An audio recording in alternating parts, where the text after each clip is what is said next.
ફિલ્મી ડબે ખેડાના લીંબાસી પોલીસ સ્ટેશનના પીએસઆઈ પર ગાડી ચડાવવાનો પ્રયાસ અને મારી નાખવાની ખુલ્લી ધમકી આપવામાં આવી।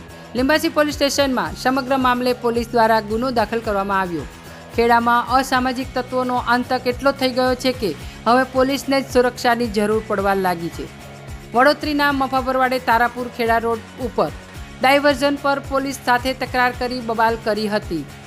ત્યારબાદ સાયલા પાટિયા પાસે પીએસઆઈ પર ગાડી ચડાવી તારાપુર તરફ આરોપી ભાગી ગયો હતો। પોલીસ દ્વારા ગાડીનો પીછો કરતા ગાડી વાલોત્રી ગામના ખેતરમાં ઉતારી દીધી હતી। ત્યાં પોલીસ મફાભરવાડ સહિત અન્ય એક વ્યક્તિને પકડી પાડેલ હતા। ત્યાં આરોપી મફાભરવાડ દ્વારા અન્ય 10 માણસોને લાકડીઓ લઈને બોલાવતા પોલીસ પર હુમલો કર્યો હતો, જેમાં આવેલા શખ્સોએ પોલીસ પર હુમલો કરી જાનથી મારી નાખવાની ધમકી આપી આરોપીને લઈને ભાગી ગયા હતા। ઘટના દરમિયાન પોલીસ કર્મીઓને હાથ અને પગમાં પણ લાકડીઓ મારવામાં આવી હતી, જેમાં પીએસઆઈ દેસાઈને પણ હાથમાં ઈજાઓ પહોંચી હતી।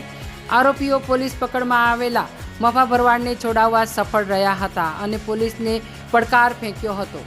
પોલીસે ઇપિકો કલમ 143, 147, 148, 149, 332, 186 તથા જીપી એક્ટ કલમ 135 હેઠળ ગુનો દાખલ કર્યો। અગાઉ પણ નડિયાદમાં પત્રકાર પર હુમલો કર્યો હતો, જેમાં કોર્ટ દ્વારા જામીન મળી ગયા હતા। તે જોતા હવે આવા લુખ્ખા તત્વોને કોઈનો ભય રહ્યો નથી એવું લાગી રહ્યું છે। ગુજરાત પોલીસ માત્ર આમ જનતા ઉપર જ રોપ જમાવી રહી છે, જ્યારે આવા અસામાજિક તત્વો પોલીસ પર ભારે પડવા લાગ્યા છે। અહેવાલ સંજય ચુનારા, ખેડા।